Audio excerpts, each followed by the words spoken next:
Bon mercredi 13 octobre 2021, épisode déjà numéro 71 du balado du centre-ville. Alexandre Tourigny en compagnie de Max Boudreau. Max, ça fait des semaines qu'on ne s'est pas vu, voire des mois. Je me suis ennuyé de toi cet été, même si on a eu la chance de travailler ensemble aux Jeux olympiques. Très heureux de te retrouver encore une fois pour une autre saison du balado du centre-ville. Euh, Comment t'as pas à quel point tu as eu un bel été, Max, sans nécessairement penser au basketball? Un été de repos, j'imagine? Tout le contraire. J'ai fait l'erreur, si je peux dire, d'emménager dans une nouvelle maison avec un enfant de 4 ans et un enfant de 2 ans. Donc, Ouais, on a été pas mal en travaux dans la poussière pendant tout l'été. J'ai même pas été jouer au golf. J'en ai pas profité beaucoup. J'ai joué un peu au basket, donc OK. on a joué une ligue d'été avec les mêmes gars qu'on connaît, William, Maxime Paulus Ouais. et autres. Mais sinon, ça n'a pas été, à part une semaine de vacances, j'ai pas eu beaucoup de repos. Mais là, la poussière commence à retomber, mais on commence à la nettoyer. On va en La poussière, profiter là, pour. littéralement, voilà. Exactement. Mais là, je vois toi aussi, tu es encore en vacances parce que tu commences à voir la barbe des séries. Là, mais là, la saison Exactement. commence, Alex. Donc, Une une, heu, une barbe blanche et ce qu'il faut savoir, en fait, c'est que normalement, je me rase à peu près jamais, sauf lorsque je dois faire des matchs de basketball ou des et voilà. reportages pour RDS. Donc, vous voyez, ben, ça fait un petit bout que j'ai pas été en ondes, donc ça fait un petit bout que je me suis pas rasé. Donc, pour, cette première émission du balado du centre-ville dans cette nouvelle saison 2021-2022, on va accueillir plus tard Mathieu Jolivet. On va mettre la table également pour la saison 2021-2022 dans la NBA. On va parler des Raptors, évidemment, qui disputeront leur premier match à domicile mercredi prochain. Premier match à domicile pour les Raptors depuis le 28 février 2020 contre Charlotte. Donc, ça va faire du bien aux partisans des Raptors de Toronto. Mais brièvement, Max, j'en ai glissé un mot. Parlons justement des Jeux olympiques de Tokyo. On a eu la chance de travailler sur la formation olympique. Tu étais sur le 3 contre 3 et moi, avec William, on a eu la chance de décrire le tournoi masculin. Mais d'abord, j'aimerais ça t'entendre sur cette première expérience olympique. Pour toi, à quel point tu as apprécié ces quelques jours dans cet environnement quand même assez spécial, il faut le dire. Dans dans une bulle, si on peut pas le dire ou pas, on était dans des studios à Pointe-Saint-Charles en train d'écrire du basket. Puis, écoute, ça a été une expérience superbe. J'ai adoré mon expérience. J'ai adoré travailler avec Renaud Saint-Laurent que je connaissais pas, mais que maintenant on est des bons amis. Puis c'est un ancien joueur de basket aussi, puis je pense qu'on avait déjà joué contre. Mais ça a été toute une expérience parce que je l'ai su peut-être, peut-être un des derniers, sinon le dernier qui a su qu'il allait faire le basket 3 contre 3. Euh, donc, il y a eu un peu de préparation à faire. C'est sûr que comparé au 5 contre 5, on connaît les joueurs, on connaît les équipes historiques. Le 3 contre 3, c'était la première fois que ça s'en venait aux Olympiques.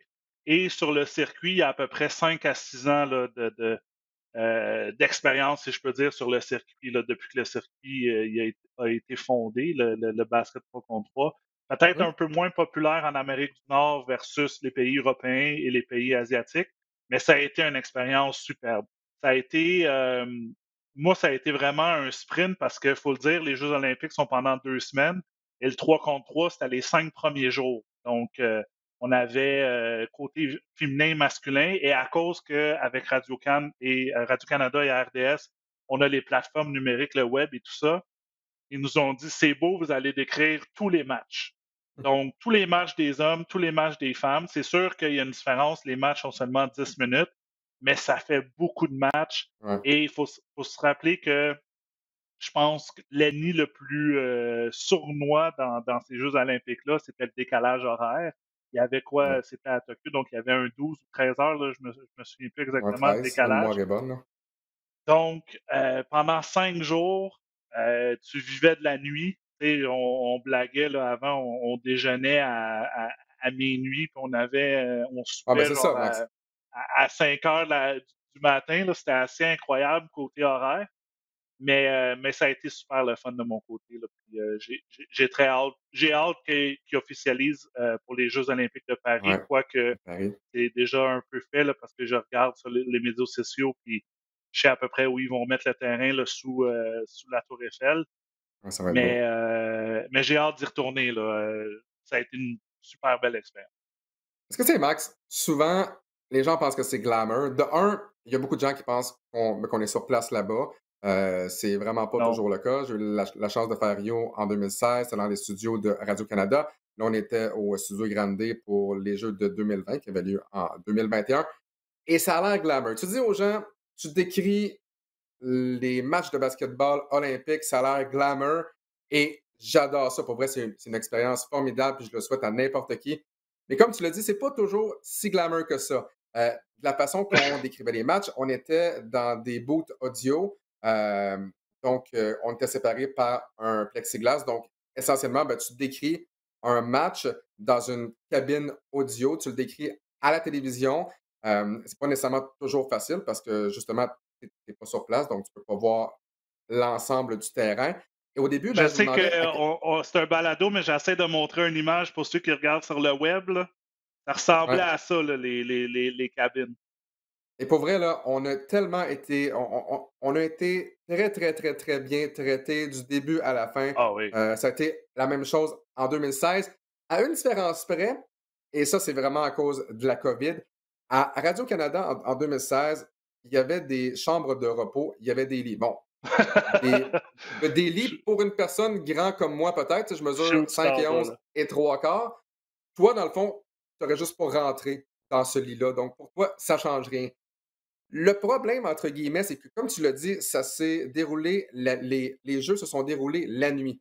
Et qui dit la nuit Ouais. dit: «Ben, écoute, tu as un match à 9 heures le soir, ton prochain match est à 12:40, mais le match subséquent peut être à 8 heures du matin. Donc là, tu as comme un trou de 7 heures. Mais là, tu te dis, si je retourne à la maison, j'habite sur la rive sud de Montréal, bon, j'en ai pour 30 minutes aller, 30 minutes retour, je perds 1 heure dans ma voiture. Et clairement, j'ai peur que mon cadran ne sonne pas et que je rate un match, ce qui serait vraiment l'enfer. Parenthèse, William Archambault a failli rater le deuxième match olympique, s'endort dans sa voiture, Dans son le cadran. stationnement. Trouve-moi pourquoi son cadran n'a tout simplement pas sonné. Donc là, il pleut tellement fort. Et là, je me dis, OK, le match est dans 20 minutes. Will n'est pas là. Il se passe quelque chose. Là, je pars en courant, mais évidemment, je n'ai pas traîné un parapluie. Je ne m'attendais pas à en avoir besoin.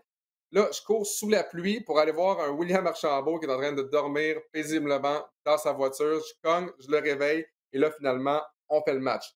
Tout ça pour dire que il y a beaucoup de gens qui ont eu la chance de faire les Jeux olympiques, mais qui ont dormi dans leur voiture et j'en fais partie. William Archambault également, du haut de quoi, 6 pieds 6 max, a 6 également pieds 6. Ouais. dû dormir dans sa vanne également. J'ai eu la chance, entre guillemets, d'avoir une voiture de location. J'ai un petit pépin avec ma voiture en juillet. On m'a donné un camion 7 places. J'ai pu dormir Tu là-dedans comme un bébé, avais de avoir la une nuit là, place, là. parfaite. Il y avait de la place. Max, là, tu vas dire qu'il y a tout le temps de la place pour un gars de 5 et 11, Écoute, mais c'est on aurait vrai. pu donner Mais là, une là, petite voiture, puis ça aurait fonctionné aussi, mais c'est ouais, correct. je pense que dans une Tu Smart, tournes le fer dans probablement, la là. plaie, là, parce que moi et Will, on a dormi dans nos voitures parce que, comme tu dis, des fois, on avait des pauses de 4 heures, puis Ouais, à cause de la pandémie, tu ne pouvais pas vraiment te promener dans les studios puis aller piquer une jasette à tout le monde. Et tout le monde était un peu dans leur petite bulle de soit d'écrire leur discipline et tout ça. Et oui, moi aussi, j'ai dormi, sauf que tu dors pas bien, puis tu non, penses toujours à tu veux pas manquer le cadran, donc tu oublies de dormir parce que tu te dis il faut que je me réveille, il faut que je me réveille. Mais outre ça, moi, ça a duré cinq c'est le jours. C'est fun. sûr que vous, ça a duré 2 semaines. Je resignerai demain matin là, Ah ouais, pour faire les prochains jeux. En espérant, du côté basketball masculin 5 contre 5, 3 contre 3, qu'on ait des équipes canadiennes. Je sais que les filles ont été représentées au 5 contre 5, mais moi, dans mes deux disciplines, hommes et femmes, on n'avait pas de représentants canadiens. Et ben, on sait qu'est-ce qui est arrivé à Victoria au mois ouais. de juin contre une certaine République tchèque pour les hommes au 5 contre 5. Ouais, et pour ceux, bon, qui vivaient sous une roche peut-être que ou qui n'ont pas suivi les Jeux olympiques, les Américains qui ont gagné la médaille d'or contre, la France en grande finale. Kevin Durant, après un premier match plutôt difficile également pour les Américains, dans la ronde de C'était contre la qualification France en contre la plus. France. Ouais, exactement. On s'est bien repris. Kevin Durant a été exceptionnel. Luka Doncic et la Slovénie qui est devenue l'équipe chouchou de ces Jeux olympiques. La Slovénie qui s'est inclinée dans le match de médaille de bronze contre l'Australie. Et pour revenir justement à Kevin Durant, Max, si tu le veux bien, ben, on va parler des Nets de Brooklyn, particulièrement de Kyrie Belle Irving. transition. Belle transition, voilà. Et pour ce faire, ben, on va accueillir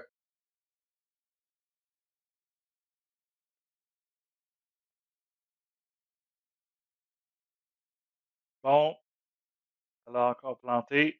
le patron Mathieu Jolivet. Évidemment, donc pour la première fois de la saison, mon Internet qui a planté et ça a pris 10 minutes. Mais je pense que pour les prochains épisodes, on va demander aux gens de nous écrire, de faire un poll à quelle minute du balado la connexion Internet d'Alexandre Tourigny va lâcher. Et on va donner un prix quelconque si quelqu'un qui tombe sur la bien précise. Mathieu, très heureux de t'avoir aujourd'hui en notre compagnie. Mathieu, tout au long de l'été, et je dirais peut-être, en fait, ouais, la fin de l'été, début d'automne, j'ai été assailli de questions par rapport à notre programmation à RDS. Pourquoi l'horaire de TSN est sorti depuis 3 semaines, puis on ne sait pas ce qui se passe à RDS. L'horaire, bon, de RDS est sorti. Je pose la question traditionnelle. À quoi on peut s'attendre dans cette année de NBA, tant du côté des Raptors que les autres matchs là, de la NBA, avant de parler évidemment de Kyrie Irving et des Nets de Brooklyn. Ben oui, ça va me faire plaisir. Premièrement, bonjour les gars. Quand on se parle, c'est signe que le mois d'octobre est arrivé. On n'a pas encore rasé, surtout moi. Toi, Alex, là, notre look télévisuel va revenir dans les prochaines semaines, mais je suis vraiment content de vous voir la face. Oui, écoute, on parle de 30 à 33 matchs de saison régulière de la NBA sur les ondes de RDS ou RDS 2 cette saison. Et une exception, RDS Info. Pourquoi on a fait une exception pour envoyer ça sur notre chaîne principalement destinée à l'information? Ben, c'était le match du 20 octobre, donc dans 7 jours, parce que c'est le grand retour des Raptors à Toronto devant leurs partisans pour la première fois depuis près de 2 ans. Ça va être une soirée extrêmement chargée en émotions, avec beaucoup de bruit. Les partisans, en plus, ça devrait être salle comble avec les nouvelles normes qui ont été confirmées en Ontario. Donc, de pouvoir retrouver une salle comble au Scotiabank Arena, on a vraiment hâte. Donc, ça, c'est le premier match le 20 octobre sur RDS Info. Ensuite, on parle d'à peu près 15 matchs autres et 16 ou 17 matchs des Raptors en saison régulière, plus après Noël. La grille horaire est extrêmement chargée avant Noël, mais rendu au mois de janvier, là, croyez-moi, on va monter la cadence un peu. On a vraiment hâte de retrouver tout le monde et c'est sûr que le but, c'est de montrer les Raptors principalement, puis après ça, les plus gros clubs de la NBA, puis on va en parler dans les prochaines minutes. C'est quoi les clubs les plus glamour? Bien évidemment, c'est les gros marchés, c'est les Los Angeles et Brooklyn de ce monde, mais au travers de ça, il y a les champions en titre de Milwaukee qu'on va voir souvent. Il y a le Heat de Miami avec un petit nouveau qu'on a hâte de voir s'il y a encore beaucoup à donner dans le réservoir. Les Knicks de New York qui ont repris du poil de la bête aussi l'année passée, qui jouent dans un des arénas les plus électriques de la Ligue. Donc, ouais, beaucoup de fun en perspective, les gars. Et comme on sait, messieurs, il n'y a jamais une journée, il n'y a jamais une semaine, il n'y a jamais un mois plate dans la NBA. Et là, encore une fois, ben, depuis quelques jours, ben, c'est Kyrie Irving, les Nets de Brooklyn, qui retient l'attention, encore une fois, pour les mauvaises raisons. En raison du fameux vaccin de la COVID, on sait que du côté de la NBA, il y a plus de 95% des joueurs maintenant, près de 96, qui ont reçu leurs 2 doses de vaccin. Et là, il y a des États, comme l'État de New York, il y a la Californie également, qui exigent les 2 doses de vaccin afin de pouvoir jouer. Et Kyrie Irving, lui, n'est pas vacciné. Kyrie Irving dit que ben, c'est pas parce que c'est un anti-vaccin. Il veut donner finalement une voix aux gens qui ont perdu leur emploi essentiellement en raison justement des contraintes liées au vaccin de la COVID-19. Et là, ça devient vraiment un casse-tête pour les Nets de Brooklyn. D'une part, bon, au départ, on se disait, bon, peut-être que Kyrie Irving peut jouer simplement les matchs sur la route parce qu'il ne peut pas jouer à New York. Là, le problème, tu ne peux pas jouer à New York. Tu ne peux donc pas jouer au Barclays Center. Tu ne peux pas jouer au Madison Square Garden. Tu ne peux pas jouer en Californie également. Donc là, finalement, tu peux à peu près pas jouer.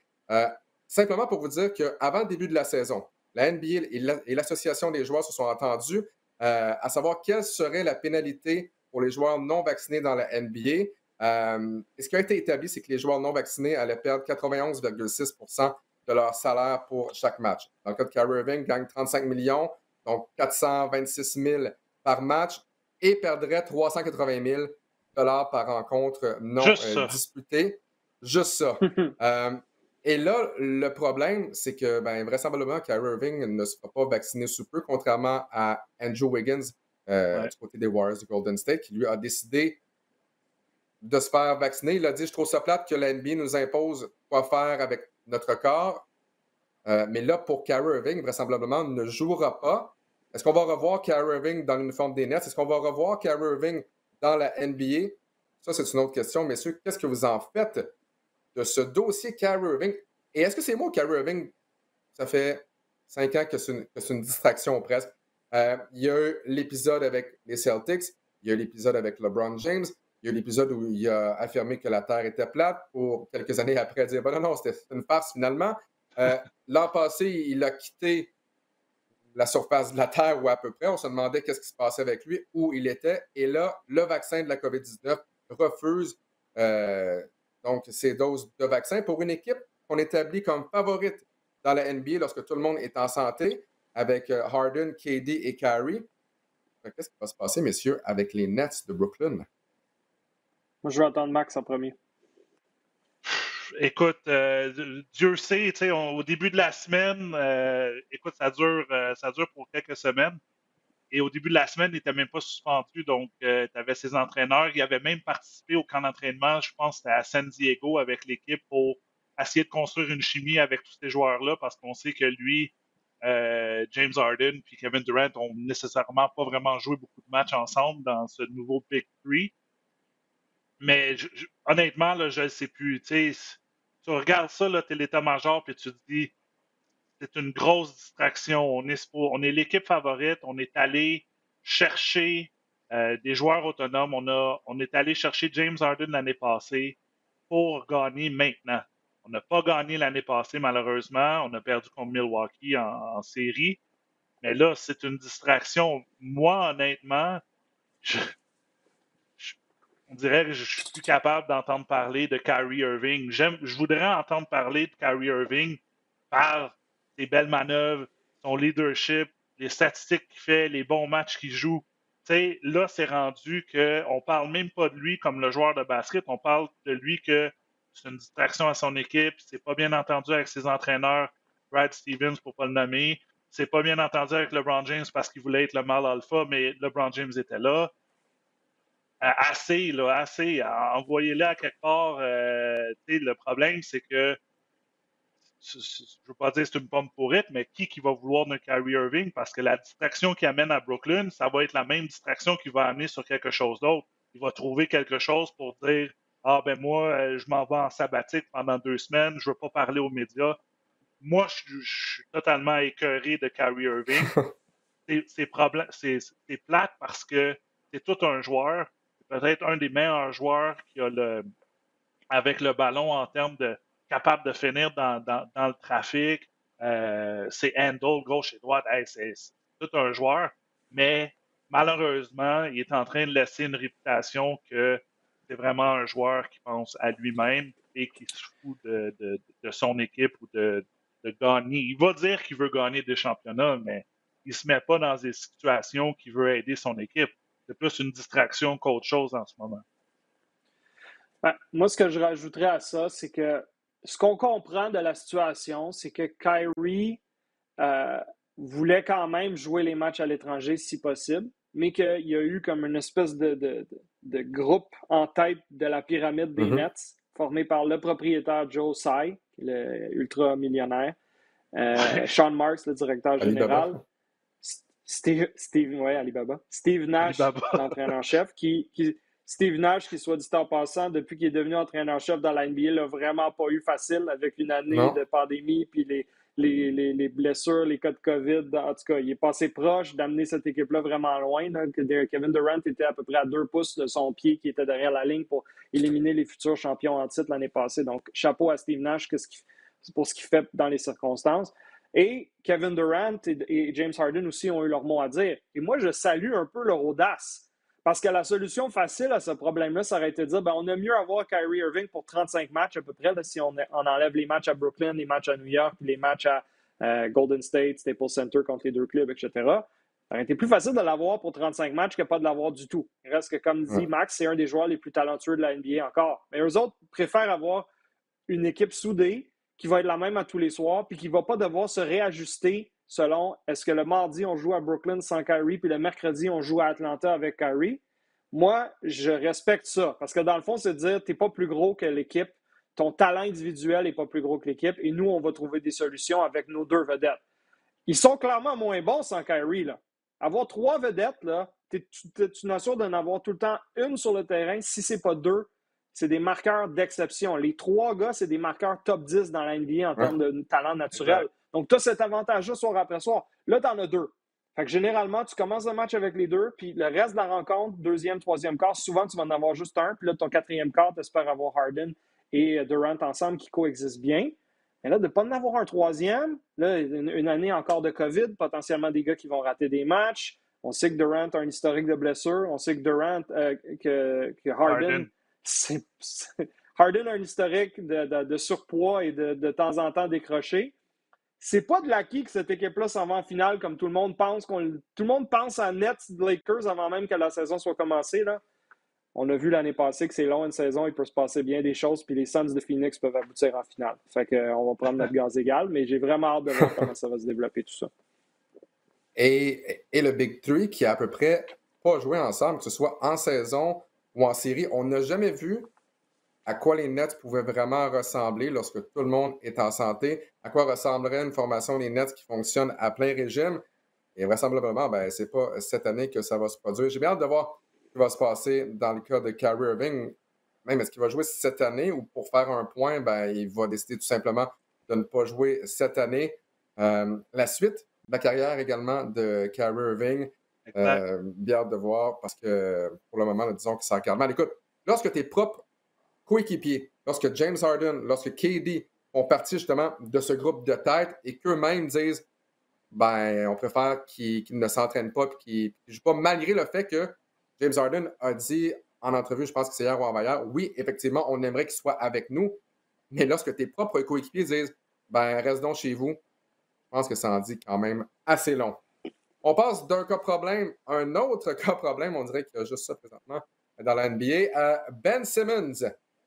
Ben Simmons, encore contrat avec les 76ers. Souvenez-vous de ça, parti un peu au mois de janvier, lorsque les Sixers ont tenté d'effectuer une transaction pour aller chercher James Harden. Ça n'a pas fonctionné.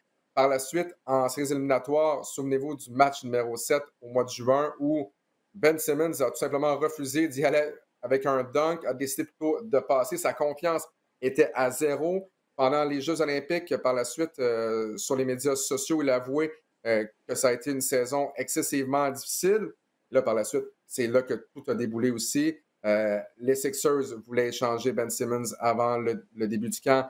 Ça n'a pas fonctionné. On a voulu aller chercher peut-être Damian Lillard. Ça n'a pas fonctionné. Et là, vraiment, Simmons a dit, moi, essentiellement, je ne veux plus jouer avec les 76ers. Il y a des coéquipiers pourtant des Sixers qui ont voulu aller rencontrer Ben Simmons. Et Ben Simmons a dit, à toute fin pratique, restez donc chez vous. Moi, je ne veux plus jouer pour vous. Les Sixers ont dit, c'est parfait, tu ne veux plus jouer pour nous. Nous, on va garder une partie de ton chèque de paye.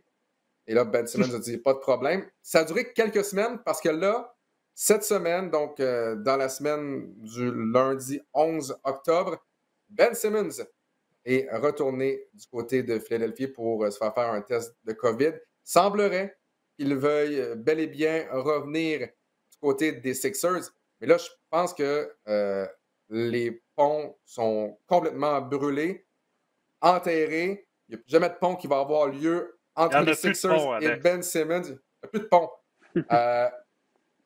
Et là, encore une fois, les Sixers se retrouvent dans une situation excessivement difficile. La situation dans laquelle on veut échanger Ben Simmons, mais toutes les autres équipes de l'NBA savent que les Sixers veulent échanger Ben Simmons, tentent de l'avoir à rabais. Voilà. Les Sixers qui demandaient la lune pour Ben Simmons. La lune! Oh mon Dieu! 3 choix de première ronde, une vedette établie, un pourcentage Aucun de ton sens. équipe. Hey, franchement, là, pour un gars qui avait tellement de... Ça n'a aucun bon sens ce qu'il demandait. Daryl Morey ne voulait pas vraiment l'échanger. Et peut-être même ton premier-né et le rein de ton frère ou de Ouais. ta soeur. Honnêtement, ça n'avait aucun On bon est sens à rendu quel point sur on le demandait marché cher. noir, là.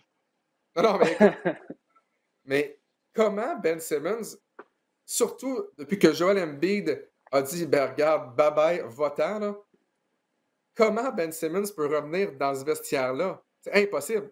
Je veux dire, hey, même moi, là, je me mets dans la peau de Ben Simmons, je me ferme les yeux 2 secondes. Là. Je rentre dans le vestiaire des Sixers, je me sens mal déjà. Qu'est-ce qui va se Ouais, passer, selon mais vous, du côté des Sixers, Max? tu l'as touché, hein? Ben Simmons a sûrement 2-3 hypothèques à payer. Puis je ne sais pas s'il y a des pensions alimentaires ou name it, mais ça va être difficile pour lui. Au début, là, tu te dis ah oui, c'est pas grave, j'ai pas besoin d'argent, mais à un moment donné, oups, le temps commence à te rattraper. C'est là que c'est difficile, puis tu dois te regarder dans le miroir. La seule personne à blâmer dans toute cette situation-là, c'est Ben Simmons. C'est lui que techniquement s'est fait humilier à cause de la façon qu'il a joué. On voyait clairement qu'il y avait un problème de confiance. Comme tu le mentionnais dans les séries, c'était incroyable. Il a pris quoi comme 2-3 lancers Lancer franc par aussi, c'était match terrible. seulement. Au lancer franc, écoute, tu peux lancer par en dessous aux yeux fermés puis avoir un meilleur pourcentage de réussite que lui. Mais c'est la façon que sûrement Ben Simmons s'est senti, c'est que il dit, je suis en train de me faire humilier. Tout le monde veut que je me... À la fin, lorsque les Sixers se sont fait éliminer, tout le monde voulait échanger Ben Simmons. Euh, la relation, comme tu dis, avec l'état-major est cassée. Là. Tu ne peux pas réparer des pots cassés en ce moment. Les deux clans ont avoué publiquement qu'ils voulaient échanger. Ben Simmons a demandé un échange clairement. Et les Sixers étaient en train de magasiner Ben Simmons pour des reins puis une name it, là, comme vous venez de le dire, mais je ne sais pas comment ça va être. Malheureusement, je ne vois pas Ben Simmons jouer dans un uniforme des Sixers. Il va se faire échanger, sûrement à OKC pour des choix de première ronde. T'sais, écoute, on n'aura pas, Daryl Morey n'aura pas ce qu'il voudra à la toute fin. Peut-être qu'est-ce qu'il demandait pour un James Harden et choses comme ça. Mais tu ne peux pas avoir une relation en ce moment. Là. Il n'y a pas de confiance, comme je disais, les ponts, il n'y a plus de pont là, dans cette relation-là.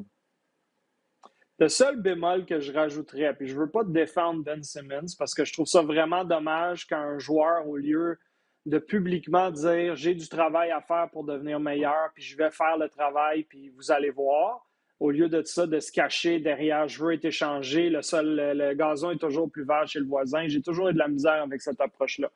Ceci étant dit, la seule affaire que je n'ai pas trouvé correcte de la part des Sixers et de l'organisation au travers de tout ça, c'est qu'il y a eu une conférence de presse. Je n'arrive pas à me rappeler si c'est tout de suite après l'élimination des Oui, avec Sixers Doc face aux Rivers. Hawks. Je pense que c'est ça, hein, tout de suite après. Il s'est fait poser la question, est-ce que tu penses que tu peux gagner avec Ben Simmons comme ton meneur de jeu pour l'avenir? Et au lieu de dire bêtement oui, et là, à porte fermée, dire autre chose, il a dit « je suis pas sûr ». Hey, méchant vote de confiance pour Ben qui n'arrache déjà mentalement puis qui a de la misère à tirer des 3 points parce qu'il vise la perfection puis il n'y aura jamais la perfection. Fait qu'il refuse de tirer puis il prend 2 shots par match puis là, 8 shots puis 4 shots puis il n'y a pas de confiance. Puis toi, tu vas dire publiquement que ton meneur de jeu de quoi, il y a 25 ans, 26 ans, Ben Simmons? 25, oui.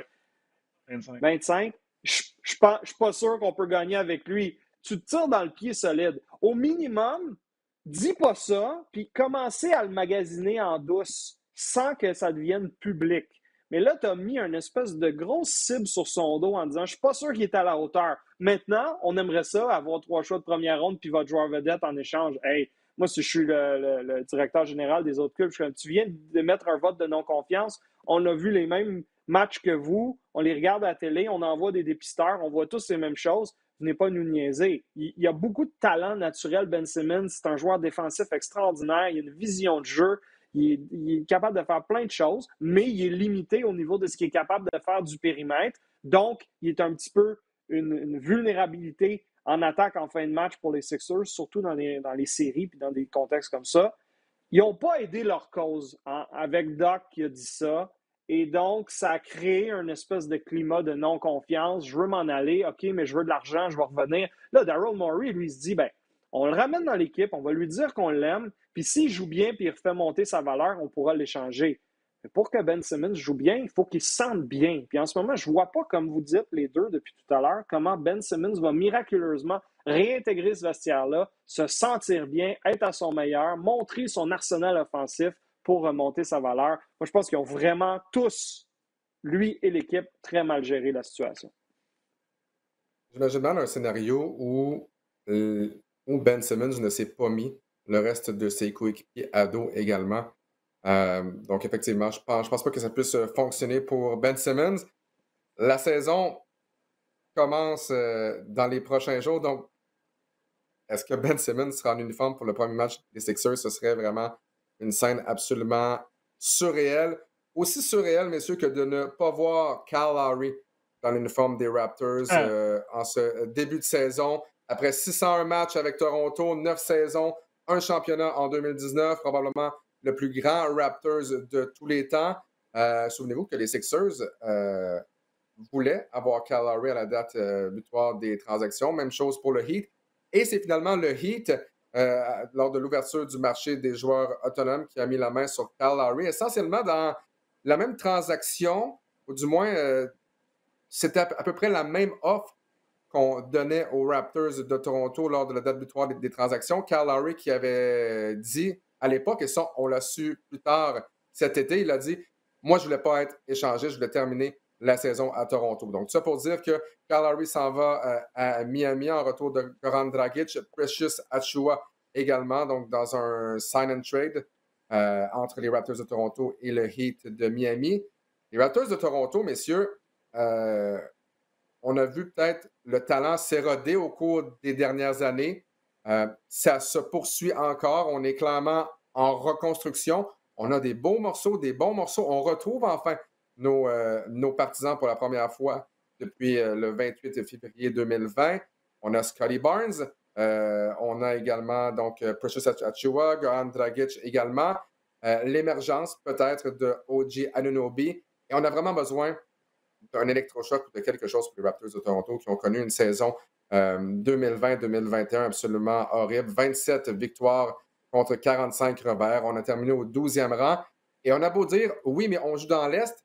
Oui, mais l'Est s'est amélioré. Max, comment tu vois la saison des Raptors de Toronto avec tout ce que je viens de dire? Ben, c'est sûr qu'avec tout ce que tu as vu, le verre est à moitié vide. Mais je dois dire que le simple fait de revenir à la maison, ça va changer pour quelque chose. On a décrit des matchs l'année passée à Tampa Bay, puis tu voyais que l'ambiance, ben déjà là, il y avait quelques partisans. Fait que tu voyais que l'ambiance n'était pas pareille versus d'autres marchés où il avait déjà laissé les gens, les partisans revenir. Puis c'est sûr que ça vient jouer contre toi parce que tu joues la moitié de tes matchs à la maison, mais techniquement, tu es en situation de désavantage parce que tu joues à Tampa Bay avec tout ce qui est le règlement de la COVID. Moi, je pense que les Raptors vont, pour reprendre les mots de notre ami Charles Dubévret, vont être une bonne petite équipe, mais qui va se batailler pour la 8e place. À moins que il y a beaucoup de choses que les étoiles s'alignent. J'aime la façon en ce moment que OG Anunoby joue. Tu vas me dire, c'est la pré-saison. Écoute, s'il continue sur cette lancée-là, les Raptors peuvent grimper des échelons, peut-être 7e, 6e place. Mais pour l'instant, il y a trop il y a trop encore de questions. Je veux voir si je me fie juste sur papier, G-Class, peut-être 10e, se batailler pour le play-in, pour la 8e place, comme je te dis. Mais ça va être extrêmement difficile. Là. On a besoin des bonnes saisons parce que là, les minutes de Kyle Lowry, il faut que tu les remplaces par quelqu'un. Van Vliet, t'as Goran Dragic, que ça avait mal un peu commencé quand il avait dit qu'il voulait pas aller jouer aux Raptors, mais là, finalement, non, tout est beau. C'est drôle comment les joueurs changent de point de vue comme ça. Mais en même temps, est-ce que Scotty Barnes va jouer beaucoup? OG Anunoby, le Siakam, on sait qu'il est blessé, il va revenir. Gary Trent Jr., un joueur qu'on est allé chercher pour Norm Powell aussi. Puis après ça, tu as toute la lignée montréalaise de centre, là, Cambridge, Chris Boucher, Precious Achiuwa aussi qu'on a mentionné. Je pense que c'est un bon joueur d'énergie. Mais on a besoin de talent. À la fin de la journée, tu peux avoir le plus grand cœur au monde, mais à un contre un Kevin Durant, la plupart du temps, c'est le talent qui va gagner sur le désir. Mais moi, je pense que les Raptors vont batailler pour la 8e place, mais ça va être le fun de les voir à la maison avec des gradins remplis. Parce que Mathieu, et on revient à cette fameuse question, et c'est ça depuis le départ de Kawhi. Qui va marquer des points?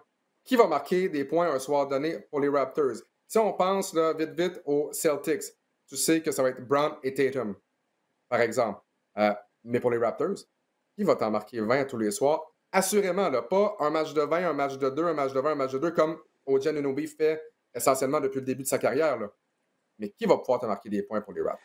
Ben écoute, c'est une bonne question. Certains diront que je suis un éternel optimiste, Alex. Mais moi, cette formation-là sur papier, elle m'intrigue et elle m'intéresse pas mal. Tu as raison, les points assurés soir après soir, ça ne sera pas comme Jason Tatum aux Celtics où tu sais qu'il va t'en donner 30 en moyenne. Idéalement, il faudrait que Van Vliet, Trent, OG et Siakam, qui va sûrement rater quelques semaines en début de saison, devrait revenir après. Il faudrait tous qu'ils te donnent une vingtaine de points. Puis là, après ça, tu veux avoir les autres gars autour qui t'en donnent 10, 12, 14, dépendamment de qui a une bonne soirée. J'aime le fait qu'il n'y ait aucune pression sur les épaules, que les attentes soient réduites. Je pense que c'est toujours plus facile de commencer une saison avec personne qui dit hey, cette année, c'est le championnat ou rien. Parce que là, tu as une grosse cible dans le dos. Là, je pense qu'ils partent l'année avec leurs partisans, avec cette énergie-là et avec pas de pression.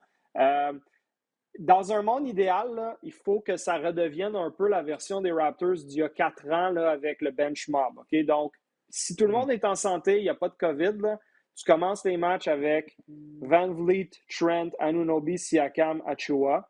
Et ton unité 2, c'est Birch, Boucher, Barnes, Dragic, Flynn. Puis là, tu as des gars autour de ça qui peuvent peut-être être utiles. Mihailuk, Watanabe, Champagny, Delano Banton, l'autre recrue qui vient de Toronto. Mais en bout de ligne, si ton noyau de 10, c'est celui que je viens de te nommer, ta deuxième unité est vraiment solide. Tu as des gars qui peuvent marquer des points, qui peuvent te donner un peu de tout. Évidemment, la santé va jouer pour beaucoup, mais tu as bâti des choses l'année passée dans une saison de misère. Tu as quand même réussi à monter le profil d'un Chris Boucher qui a eu beaucoup plus de temps de jeu.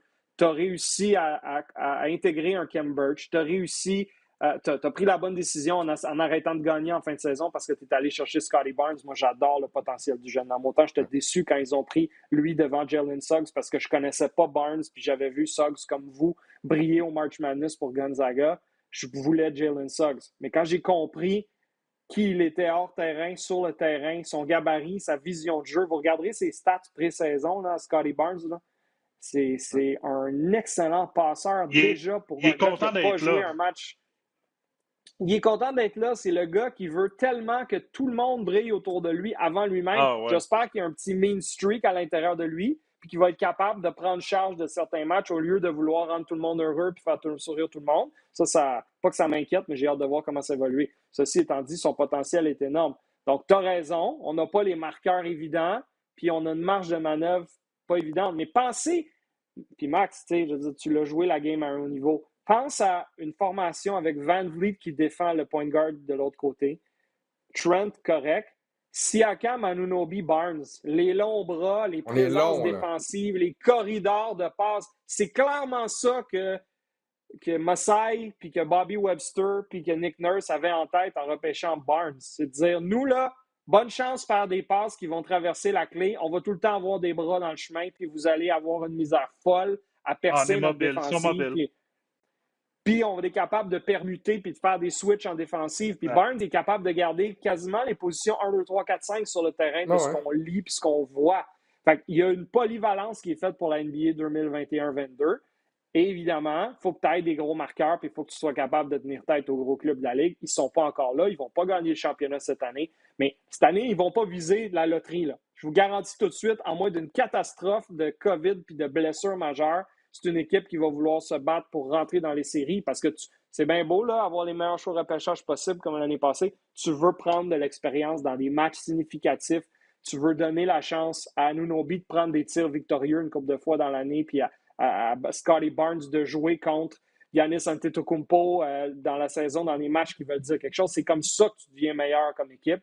Les principaux noms sont sous contrat à long terme. Alors, ça va être une année beaucoup plus divertissante et compétitive pour moi cette saison, les Raptors. Je les vois se battre pour la 7, 8, 9e place.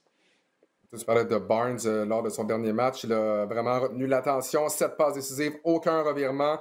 Goran Dragic, par la suite, a vraiment vanté les talents de passeur. Il a dit c'est quand même assez exceptionnel pour un jeune homme d'avoir cette vision-là.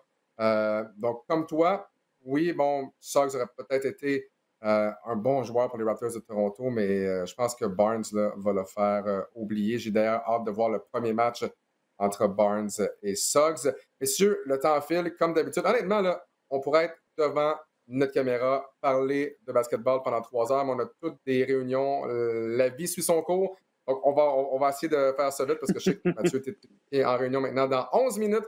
Donc, on va essayer de mettre un terme à ça en dedans de 10 minutes. Parlons des gros mouvements de personnel. Du côté de Chicago, on a eu un été assez mouvementé et les Lakers se sont également améliorés avec l'avenue de Russell Westbrook. Oui, ben, on en parlait avant le début du balado. Il y a eu beaucoup de mouvements. Ben, il y a eu beaucoup de mouvements cet été, mais pas 6-7 joueurs que on retenait notre haleine à savoir où ils vont être. Qui étaient un peu comme Kawhi il y a 2 ans et tout ça. Mais comme tu le mentionnes, j'aime ce que Chicago a fait. On est allé chercher Lonzo Ball, on est allé chercher DeMar DeRozan. Il ne faut pas oublier qu'on est allé également chercher Nikola Vucevic à la date limite des transactions l'année passée. Puis, on est allé chercher le White Mamba, Alex Caruso, qui est un bon joueur d'énergie. Je pense que le vent a un peu changé du côté du Windy City pour ne pas faire un jeu de mots plate. Je pense que ça va être une équipe. C'est quand même un jeu de mots plate, on va le dire. Là. Ouais. Écoute, c'est pas de la gamme de François Pérusse, mais on va se pratiquer cette année. Mais je pense que ça va être une équipe le fun à regarder en termes, il va y avoir des gros alley-oops, il va y avoir des gros dunks de Zach LaVine. Mais je pense que cette équipe-là a été exclue l'année passée des séries. Je pense que maintenant, ils peuvent batailler pour la 4e place et éventuellement retourner en série. Là, ça fait longtemps à Chicago. Je pense qu'on va avoir une équipe compétitive. Fait que ça, côté de l'Est, je pense que ça serait mon équipe là, la plus améliorée ou l'équipe que je voudrais regarder. Mais je vais laisser l'Ouest pour Mathieu. Là. Je sais que tu aimes parler des Lakers. J'ai des opinions sur l'Ouest. Ouais. Mathieu a des opinions. Allez, Mathieu. mais un autre move aussi, juste avant, on n'en parle pas beaucoup, mais Kemba Walker à New York. Mathieu a dit que New York avait déjà causé des surprises l'année passée. Là. Je pense qu'eux aussi, là, ça va être le fun. Puis eux ont la pression. Kemba qui revient à Madison Square.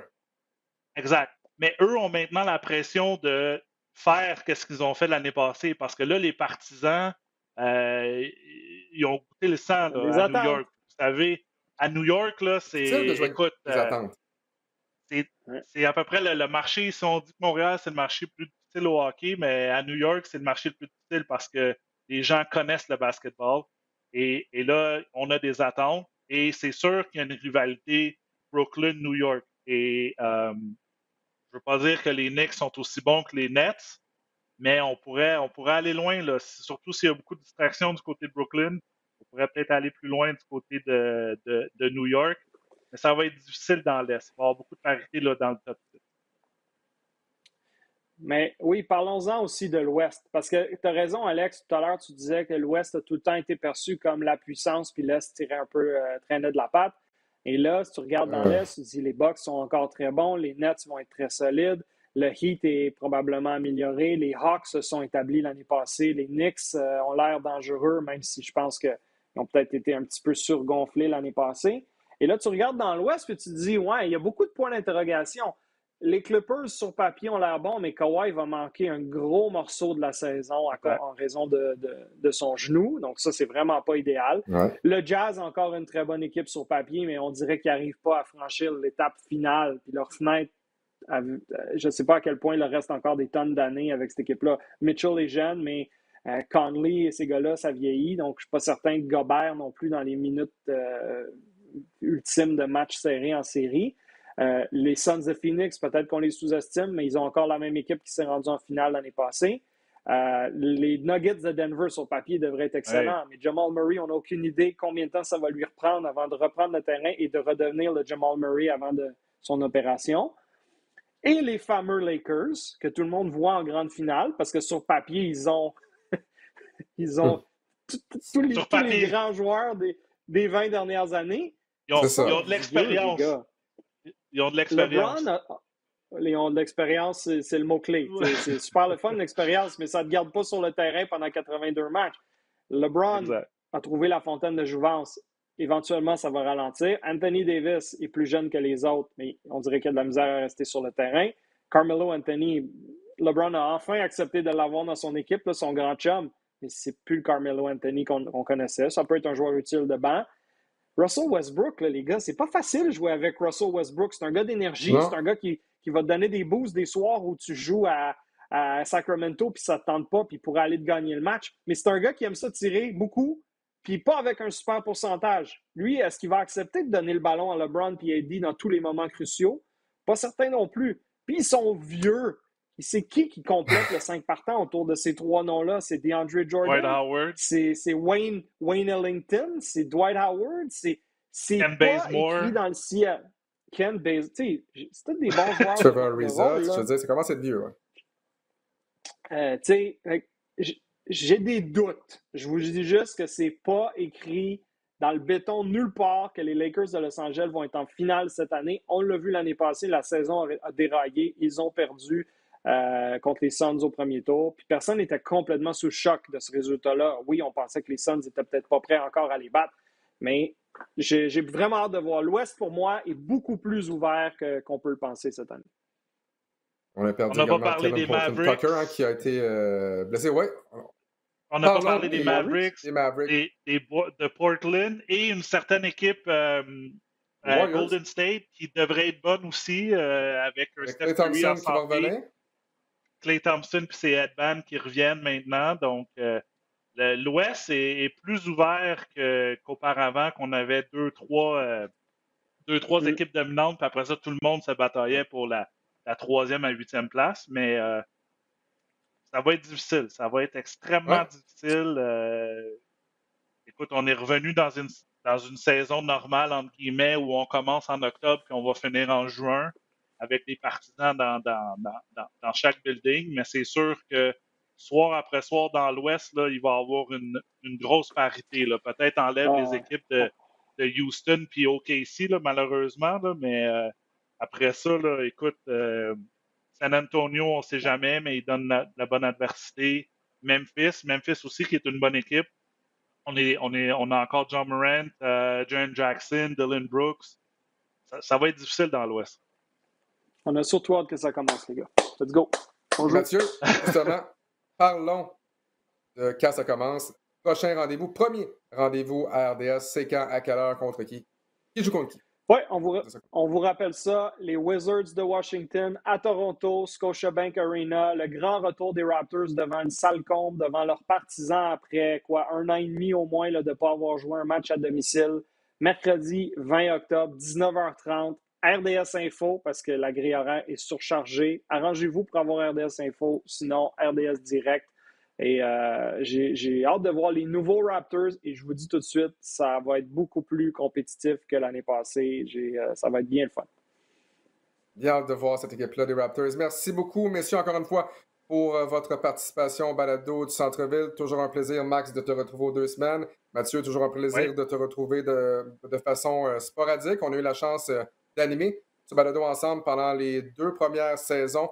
Donc, vraiment, toujours un plaisir de t'accueillir. Et merci également aux gens à la maison qui font du balado du centre-ville de RDS, régulièrement l'un des balados de basketball les plus écoutés au Canada. On vous remercie beaucoup pour cela et on espère que vous appréciez le produit qu'on vous donne chaque 2 semaines. Donc, on se retrouve dans 2 semaines, mercredi, le 27 octobre, pour un prochain balado du centre-ville. Sinon, on vous rappelle ce match entre les Raptors et les Wizards mercredi prochain sur les ondes d'RDS Info avec le toujours excellent Mathieu Jolivet. On se retrouve bientôt, messieurs. Merci, les gars. Salut, bye-bye.